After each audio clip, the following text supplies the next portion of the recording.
Officer Lewis, and I got a call that there was some kind of a problem here. Could you please tell me what's going on? My husband's dead. I just found him next door. I came back from a trip, and he's dead.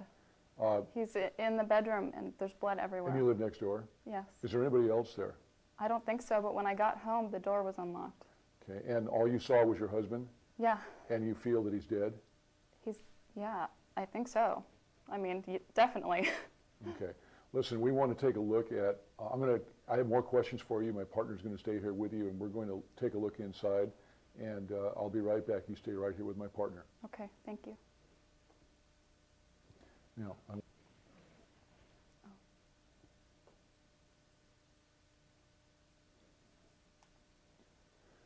at this point, we're going to conduct a protective sweep. We don't know what the situation is in the house. We do know that from the reporting party that there's apparently somebody dead inside. It's her husband. We haven't confirmed that. So at this point, we're going to make an entry. We're going to conduct a protective sweep, and this is what we are seeing. The front door is open at this point. We are walking in. The living room, we're in the living room now. In the living room, the TV is on. There's nobody here. We look into the kitchen. We can see that there is food. It looks like old food, maybe even from the previous night, sitting on the table. It's cold. We're now walking toward the bedroom. The bedroom is in the northeast part of the house. We are now at the bedroom door. The door is open, and we are looking in at what appears to be a male white adult, late 50s, early 60s. There is a splatter pattern, cone-shaped behind his head, consisting of blood, brain matter, and pieces of bone. I can see a handgun, looks like a semi-auto pistol, lying against his right thigh at an angle. As I walk a little closer, I can also see above his head, I see a hole in the ceiling, and looking a little more carefully, I see what appears to be a bullet fragment in the hole. We have, by the way, swept the house. There are no other people in the house except for this man who appears to be dead. I'm now checking for signs of life. His skin is cold to the touch. There is no pulse. I'm checking for respiration. There is no respiration. I'm now examining his pupils. His pupils are fixed and dilated, showing no reaction to light. Again, no respiration. There is what appears to be an exit wound at the top of his head. It is approximately a half an inch in diameter. I'm now concluding that this man is dead.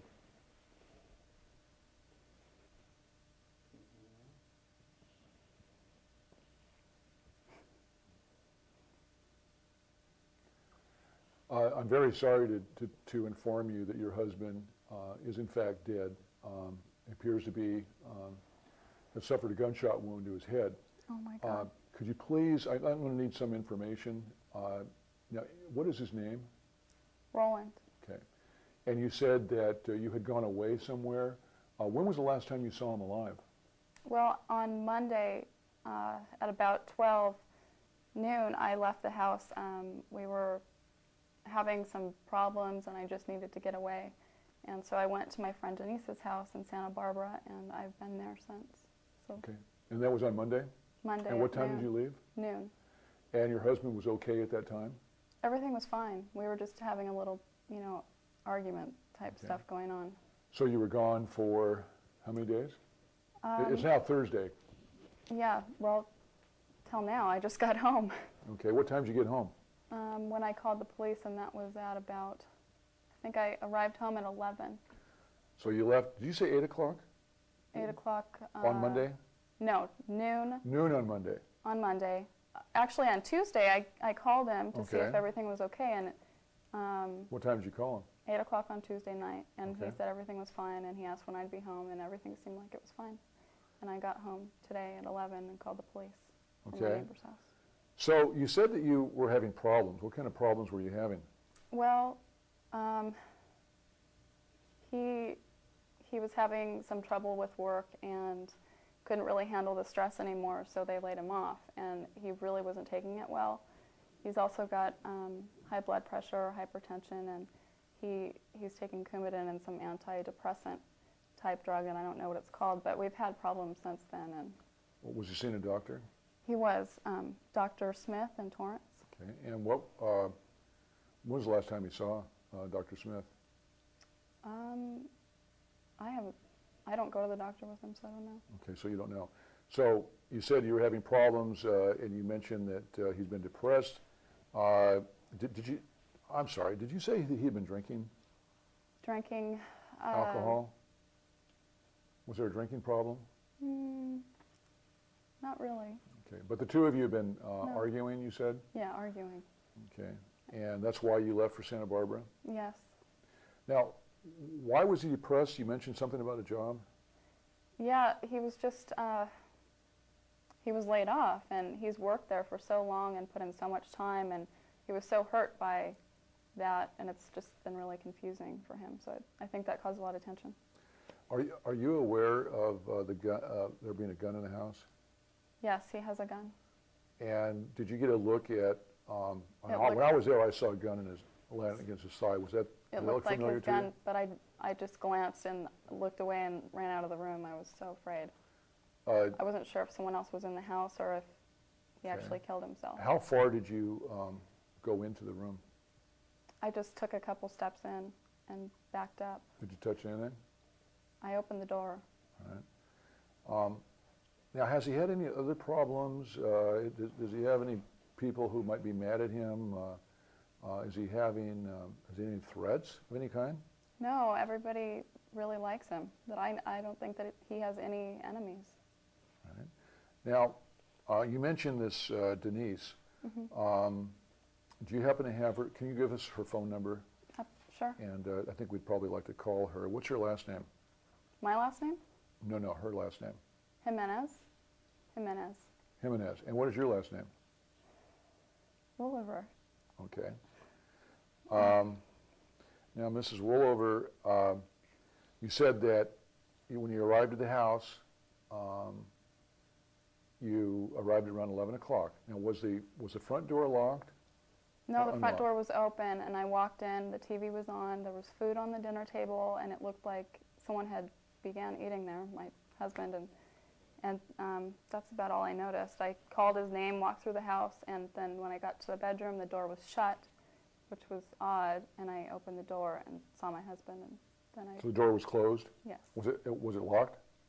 No. Okay. Does your husband have a life insurance policy? Yes, he does. And who's the beneficiary? I don't know. He handles all that stuff. Okay. Has he ever threatened suicide before? No. No. Would you say that he was suicidal at the time you left? I think that he could have been, yeah, because of all this work tension. And he was seeing Dr. Smith for that as well? Right, depression. Right. We're going to have to call the coroner, and the coroner is going to arrive. We've also asked for a detective. We're going to begin processing the scene. I'm going to ask you to not go in the house. I know you're here with your neighbor. I think her name is Betty. If you wouldn't mind staying here until we finish examining the scene next door, and then the coroner, we expect he will be here in about 2 hours. If you're comfortable with that, then we're going to go ahead and leave. An officer's going to stay with you for now. But if you think of anything else you'd like to add to your statement, please let me know. We're going to be around for a couple of hours. Okay, thank you.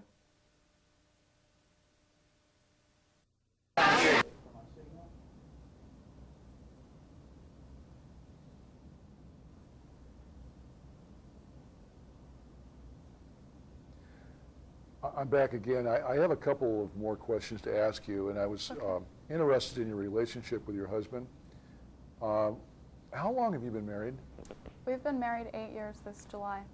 Right. Now, aside from the problems you alluded to, his depression and the arguing, how would you characterize your relationship with him?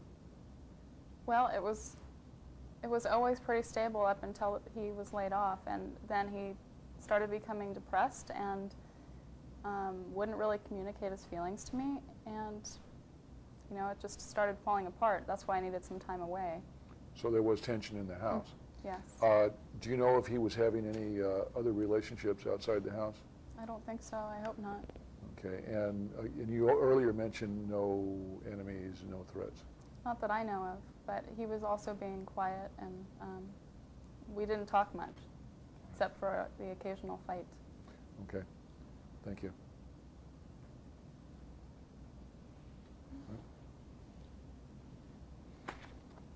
Done. That's it. I know.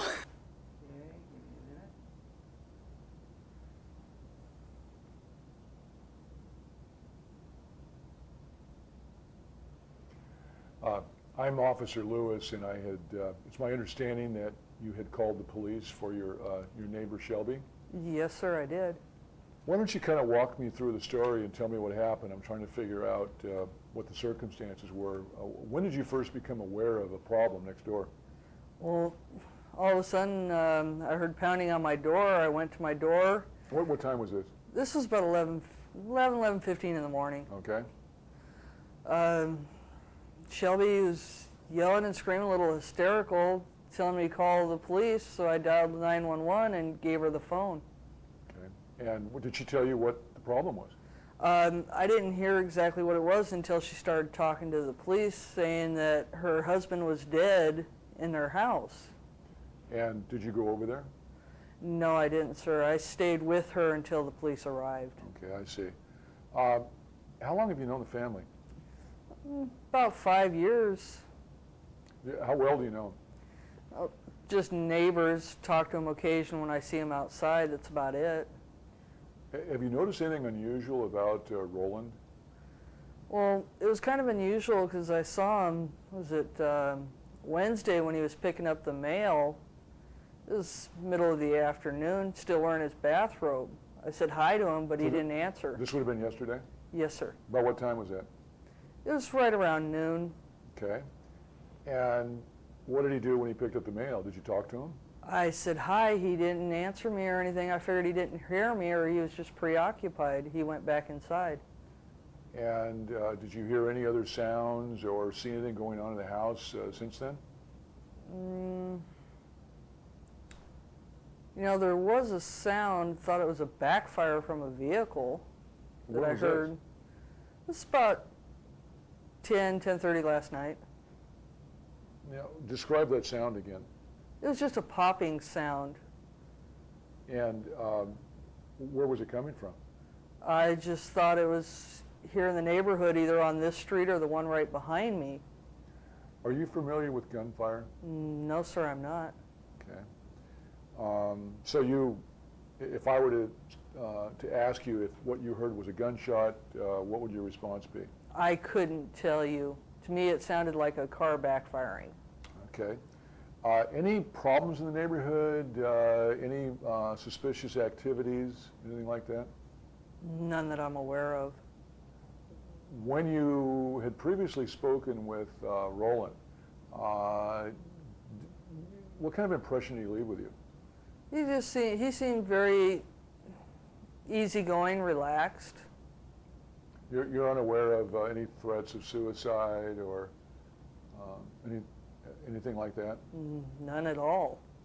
Did he have any enemies? None that I know of. How's the family getting along, Roland and Shelby? Well, I heard a little arguing here or there, but never paid much attention. Now, were you aware that she's been out of town for several days? No, I wasn't. Okay, so if I were to ask you, did you see anybody else come in or go, what would your response to that be? I hadn't seen anyone but Roland in a few days. Okay, I see. Can you think of anything else that you can add that that might kind of illuminate the situation? Anything I've forgotten to ask you? Not that I can think of. Well, if you do, please give us a call, and you've got my business card. I'll do that. Thank you. You're welcome, sir.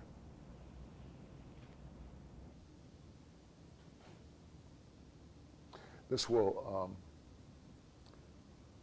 follow the first contact with the victim, I mean the decedent's wife. Okay. The very first, you know, I say, well, I'm going to go check. Then I want to talk about what I did when I checked. Okay. This is the protective sweep. We've just completed the interview with Shelby Woolover, the wife of Roland. She believes Roland is possibly dead inside his house. His house is 12733 Magnolia Lane. We first encountered Mrs. Woolover at the next door neighbor's house just to the east at 12731. We're at the front door. The door is open. We're walking in. The living room, I see no signs of ransacking. There's nobody here. The television is on, however, and we are proceeding with a protective sweep, searching for foul play, possible suspicious circumstances. We're in the kitchen now.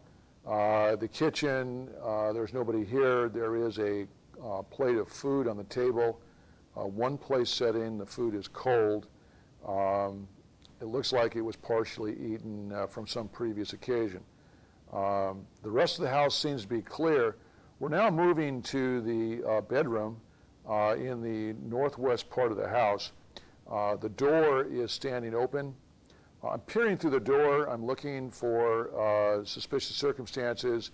The room appears to be empty, except that in a bed located against the south wall of the bedroom and just to the east of the door, there's a male adult. He's sitting with his back against the wall. There's extensive blood behind him. It looks like a splatter pattern, cone-shaped. There's a gun, a semi-auto, looks like a 9mm, against his thigh with the barrel pointed up. There's an exit wound at the top of his head. I'm now feeling his pulse. There is no pulse. His skin is cold to the touch. By the way, he is nude and is showing signs of post-mortem lividity. There's no pulse. There is no respiration. I'm now checking his pupils, his eyes. His pupils are fixed and dilated, and there is no pupillary reaction. At this point, my conclusion is that he is dead. There is nobody else in the house. The house is clear, and I'm going to return to the wife to continue the interview.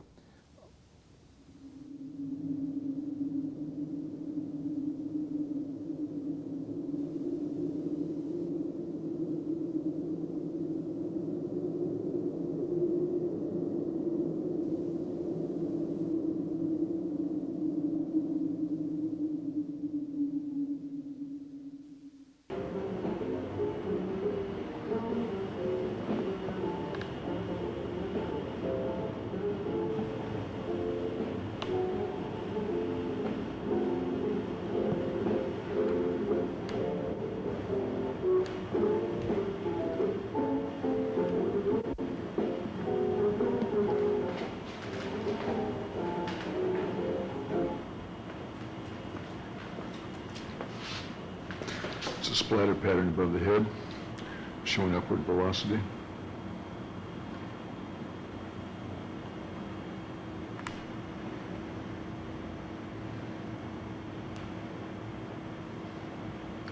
There's a hole in the ceiling. We'll get a better look at that in a minute.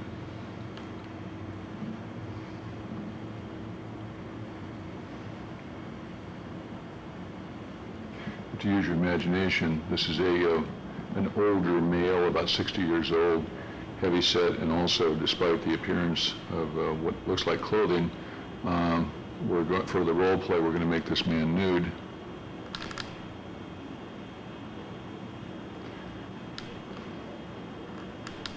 It's like a .45 semi-auto in his right hand. Barrel up at an angle.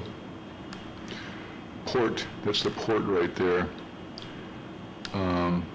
Port facing right, that's where the shell is ejected from. This is going to be a nightstand. On it is a phone, obviously a bottle of beer. Later on, we're going to dust that for fingerprints. You can see the prints there now, but realistically, they wouldn't be there yet. Looks like some kind of a note. We'll take a closer look at that. Blood stain, there's a pin on it, and there's a light. Other evidence of consequence at the moment. That right there is what looks like an expended shell cartridge. Is a 45. Let me lock that in for a second. There's a 45 shell.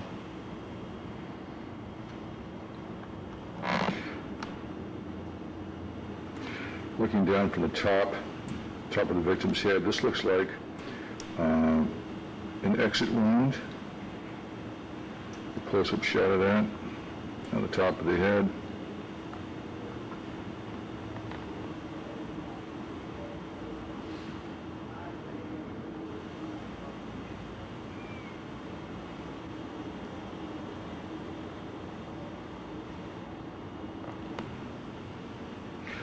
This is a note.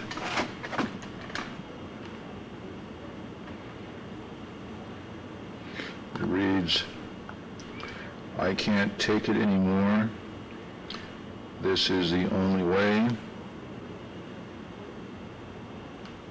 The signature underneath that pen, can't quite make it out, is Roland.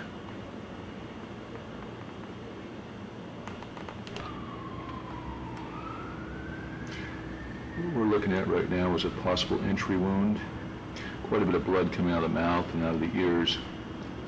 One thing you should note is there are smudges around the mouth, little spots that is known as tattooing from a contact gunshot wound. I'll point it out in just a second. A little closer look. Let me adjust the camera.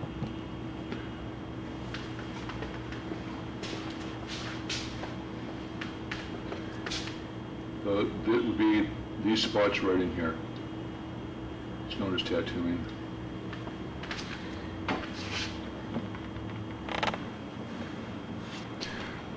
Notice too, there is some smudging around the webbing of the hand, of the right hand, right in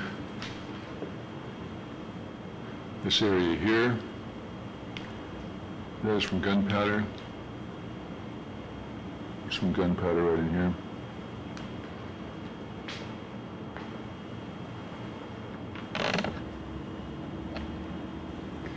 This, what I'm looking at right now, appears to be a bullet fragment just above the head, embedded in the ceiling. Also note there are pieces of brain and other matter, blood, obviously. The splatter pattern is in an upward velocity.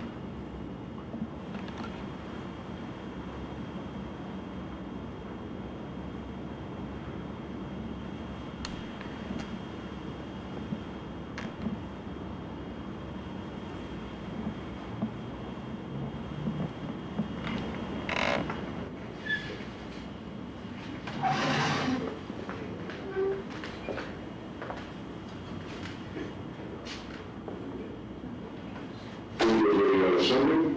It's not Sunday. Just today. When I look at 130, I'm in trouble with 12733 Magnolia Lane. City RP next door. That'll be 12731. Then I'm going to go back. A supervisor's going from the state advisement meeting assistance.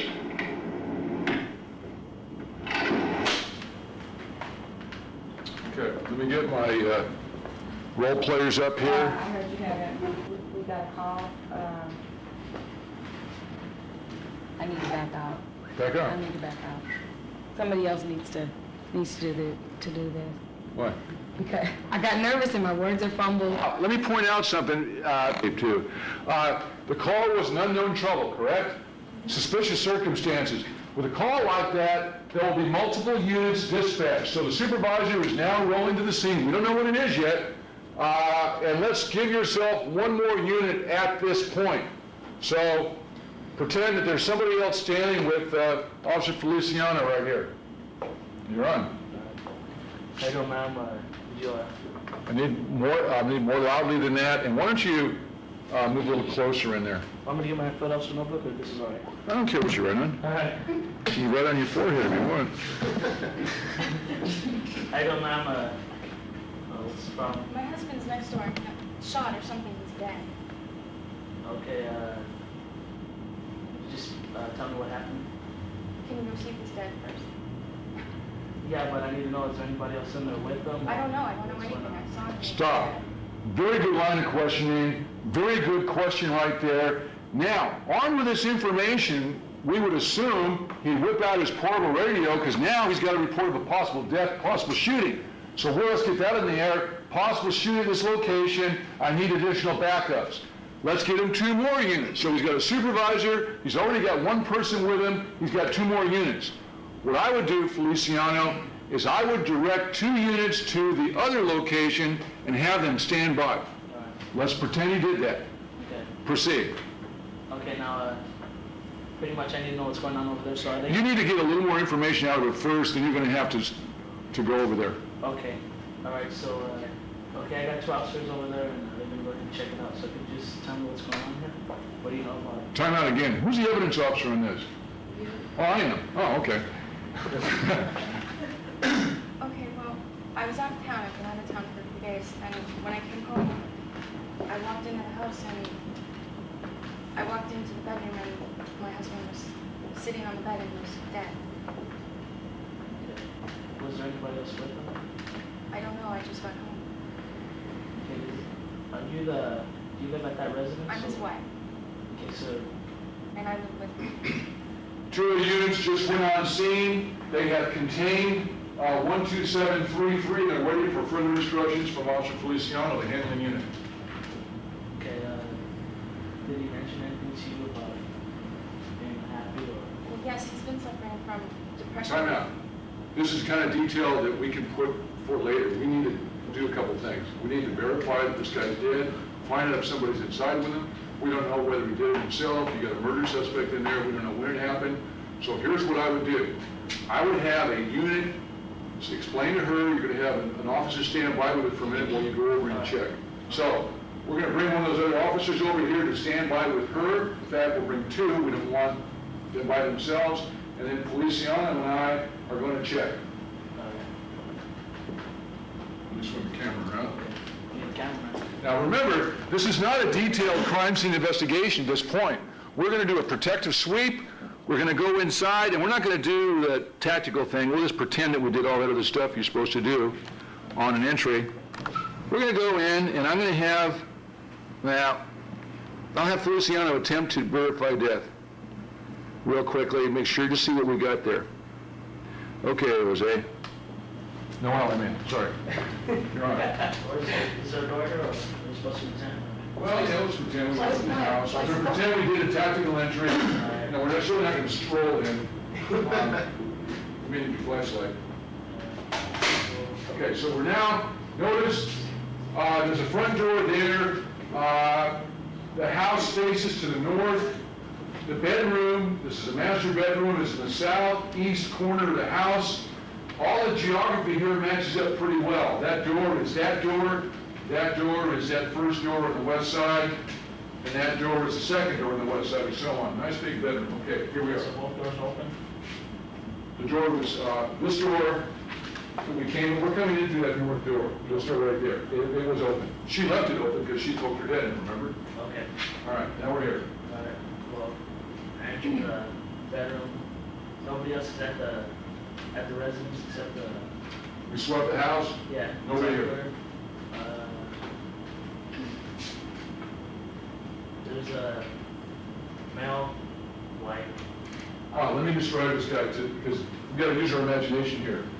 He's around 60. He's a little overweight. He's bald and he is nude. There's no clothing on.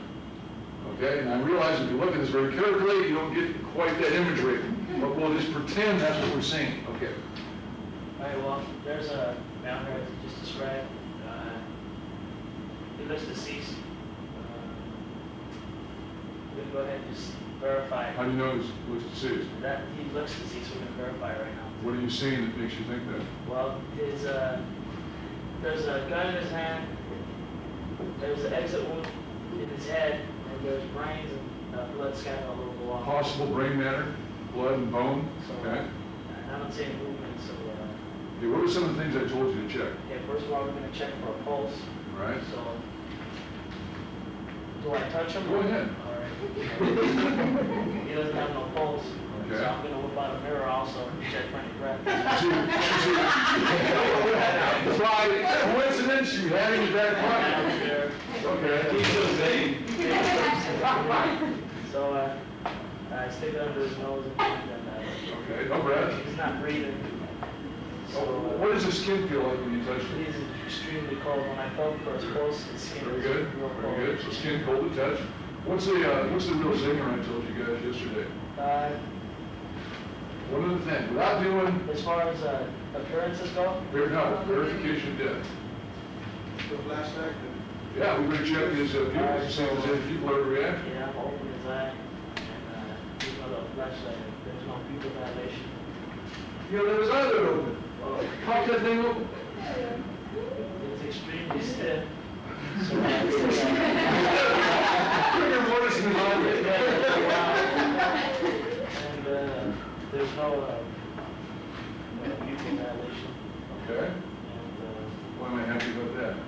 so I'm pretty sure he's deceased. Okay, now what we're going to do is let's ask for containment. We're going to go back and continue our investigation, okay? So we're going to switch to the two officers inside the house, get them over to contain the scene. Supervisor's on the scene.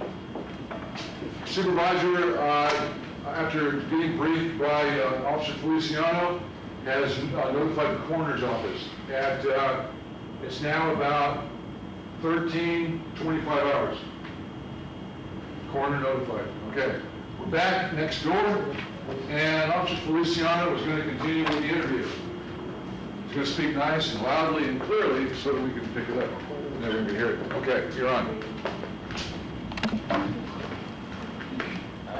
Well, pretty much what else do I need to know from the RP? Nice questions. When's the last time you seen your, is that your husband or your boyfriend? My husband, I'm married. Okay, when is the last time you seen him alive? Monday. Monday? Do you have like a time you could give me? About 8 o'clock in the morning, I left the house. That was the last time that I saw him. And what, did you guys get into any type of fight or anything, or? Well, we've been fighting for the past couple weeks since the doctor told him that he was sick. Okay. And, well, I went in there and I noticed he had a weapon. Were you aware that he had a firearm? I'm not sure. I might have seen a gun before, but I don't know if he had one. I don't know. And he never talked about committing suicide or anything like that? He's been depressed lately, but he hasn't talked about suicide. We're not presupposing this is a suicide, though, are we? No, I'm just... Okay, just ask the question. Okay. What else do you think we need to know from her? What do you think? What type of sickness? That's a good question. He was suffering from, he had problems with his heart and high blood pressure. He was taking medication for both. Okay, I think Officer Feliciano would appreciate more help. Yeah, let's get some questions up here. She said she left on vacation. When? On Monday at 8 o'clock? In the morning, And then when did you return? today. At what time? I got home at about 1.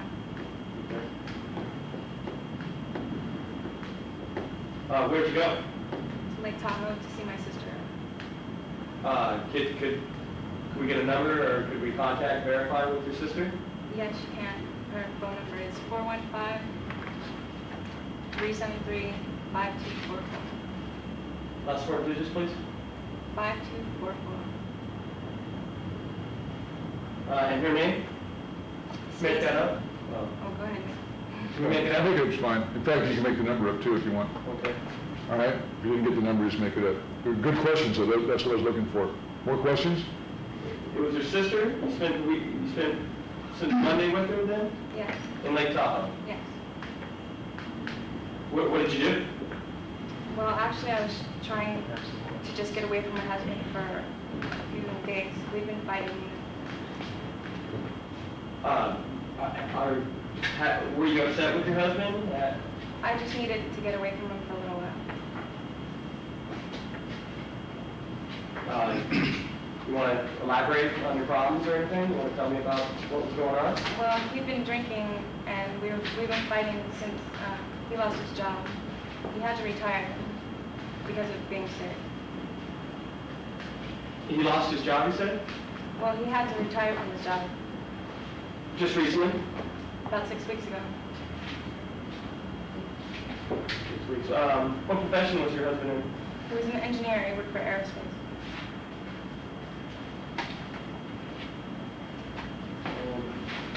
Was your husband well liked? Did you have any enemies? He didn't have any enemies. He didn't socialize too much, but he didn't have any enemies.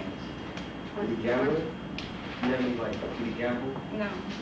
Was there someone else when you left? No, he was by himself.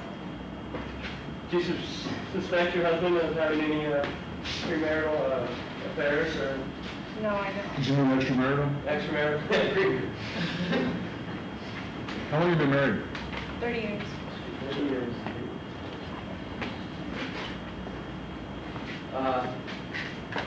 Do you have any children?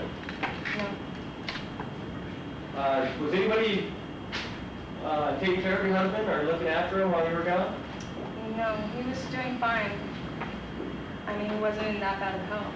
Not too bad to take care of himself.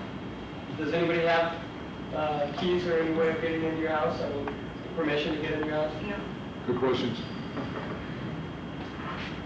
Were you in telephone contact while you were away? I talked to him on Tuesday at about 8 o'clock in the evening, and he sounded just fine.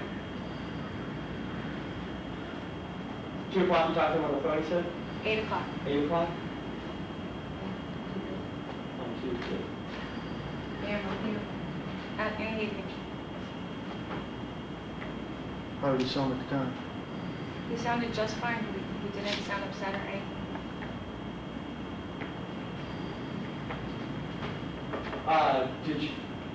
Did you tell him anything that might have made him upset? Did you say that you weren't happy or that? No, I was real happy when I talked to him because I had seen my sister who I hadn't seen in a long time. And I told him that I missed him and that I wanted to come home. I would be happy when I saw him. Everything was fine.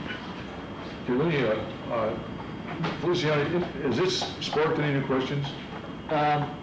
I don't know, it's kind of confusion because first she said she's real happy to see him and then she said she got into a fight with him. No, she didn't say that. She said they had been fighting for a long time okay. since his health turned bad. All right. That's why she went to Lake Tahoe, because things were too tense in the house. Yeah, well, this hasn't really sparked any new questions. It's just, I don't know, it's like a little thought in the back of my head, you know, that she could probably have, shot him. Maybe. That's just a little... I've actually seen that. So I'm just trying You should to consider that. procrastinate. Let me get you a little bit more focused, though. Let's go over the health problems again. Would you describe those to us? He's been suffering from and taking medication for heart trouble and for high blood pressure. And he was forced to retire from his job because of it. He was upset about that. He didn't want to quit working. He was also depressed, and he had talked to his doctor about his depression, but he wasn't taking any medication for that. Okay. That should spark a question, a next question in that line of questioning. He was taking medication? Yes. That should spark another question in that line of questioning. Did you ever Yes. talk about suicide? No, he didn't. It's not a question, but the pills that the heart patients will take cause. Evidently, he had other reasons for depression. That maybe that just compounded his depression. Okay, I'm looking for another question in the same general area. a doctor assigned? That is the question. Yes, she is a doctor. I'm looking for another question.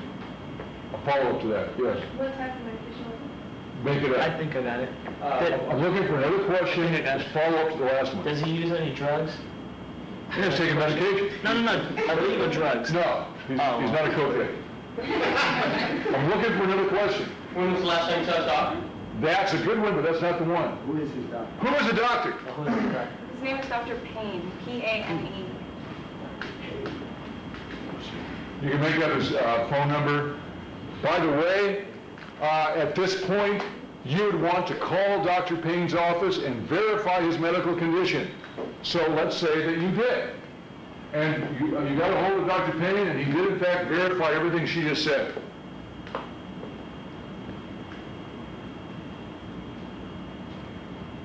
All right, I think we're almost there on this interview.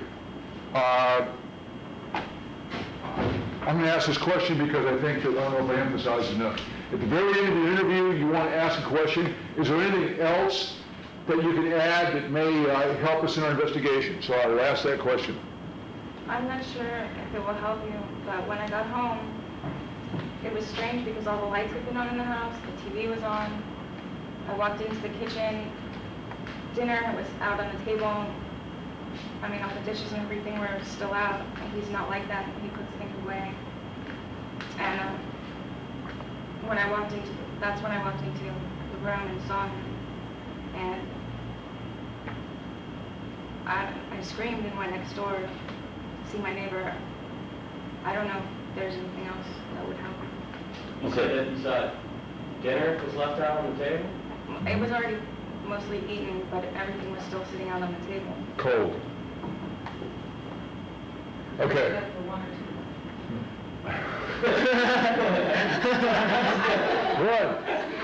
Okay. We're done. I got everything. You guys got everything out of here that I wanted you to get out of here. So you're done. You can go express your grief over there. Thank you. In like real life situations or anything, I mean, would we ask anything about like life insurance or any type of? Yeah, you can play around with that if you want to. I didn't want you to go in that direction, though. Had you asked that question, I would have told you not to do that. That's not where we're going. We could spend probably 2 hours on this interview, which we don't have. Okay? I mean, would you actually say? No. A follow-up investigator might look at that. Not at this point, but certainly you would look at that. Okay? If there were signs of foul play. So let's continue our investigation. We'll find out if there's signs of foul play. We may be able to reach some preliminary conclusions. You still have one more person standing here, Officer Feliciano. What are you going to do with him? Pretty much we already spoke to the RP, so... No, you haven't. I haven't? You're not done with him. With who? I was standing here for. You didn't get much of the story from me. Isn't he my evidence officer? No, I am. Oh, you're impersonating a police officer.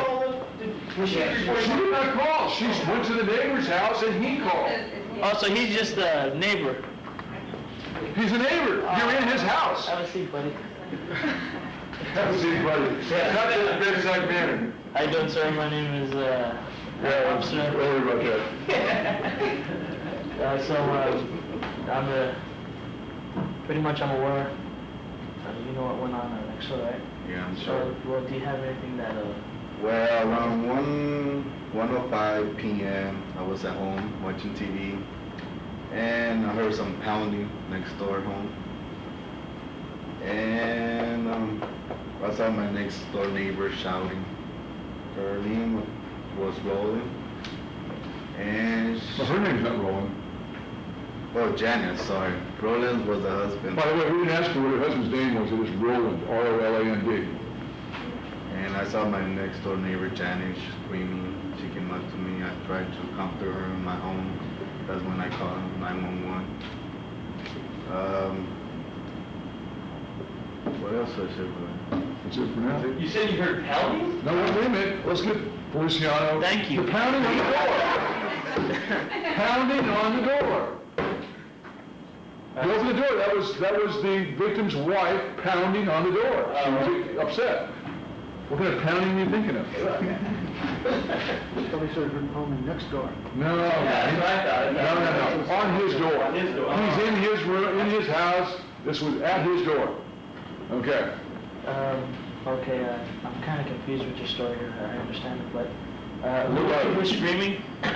My next door neighbor, The male or the female? the female. Oh, okay. So did you hear any gunshots or anything? Well, the gunshots, it was Wednesday night. I heard some popping around the corner. I don't know. I just heard. I wasn't too busy to check it out. Yeah, I understand. How many gunshots did you hear? Around 3, 4 Three? shots. All right. No. We didn't say it was gunshots. What did I tell you heard? Popping. What did I tell you that you thought that popping was?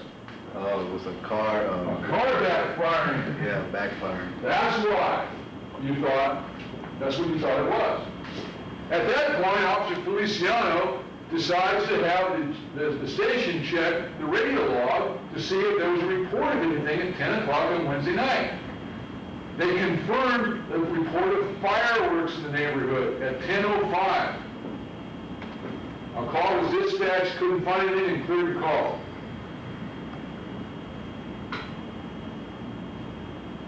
Okay, but I'll talk slow for you. When you heard your next door neighbor screaming, was she screaming at somebody, or how would you describe her screaming? Was she like having a Freak attack. No, was she having like a argument with somebody, or? Let me stop you right here. You're missing the concept. Okay. She was pounding on his door, screaming because she was upset. She was on the other side of the door. Okay. Open up. I need help. That kind of a thing. Okay. Don't make anything more than that is. That was the screaming he heard. That was the pounding he heard. It was her on the other side of his door wanting help. Okay. So then at the time she was pounding, what went on? Did you let her in? I let her in. I was trying to comfort her. So I was trying to ask her what happened next door. She told me that she saw her husband dead on his room. Is that all she told you?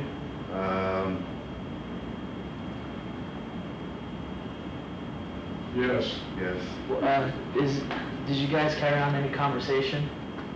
Did you speak to her? Or She just told me she just saw her. did she have husband anything dead. to say? No, You know, she like didn't tell me. That's hysterical? all he knows. That's all I know. She just found it inside my door. I opened it. She told me she saw her dead husband in the bedroom. And that's it. Okay, what kind of questions would you ask now outside of that? Do you have any other Tracy? Did you see anybody around the neighbor's house with No, I haven't seen nobody around the neighborhood. That's a good question. any suspicious cars in? No, just car. The network. Have you witnessed, now what's her name again? Janice. Have you witnessed Janice and Roland fighting before? Have you ever seen them fight? No. What kind of person would you describe the Roland? Do you know him personally? Well, I've been knowing them for 10 years. Pretty long. So what kind of person is he? Is he pretty laid back? Is he stressed out all the time? Did you guys go out, you know? Well, mostly, what should I say now? I don't know. For 10 He years. knows him casually. Casually. He talks to him occasionally, Once in you a know, while. yard to yard kind of thing. They don't see each other socially. He knows of no enemies, no threats. He has nothing further to offer. Okay? Thank you very much. If we have his info, we'll give you a call.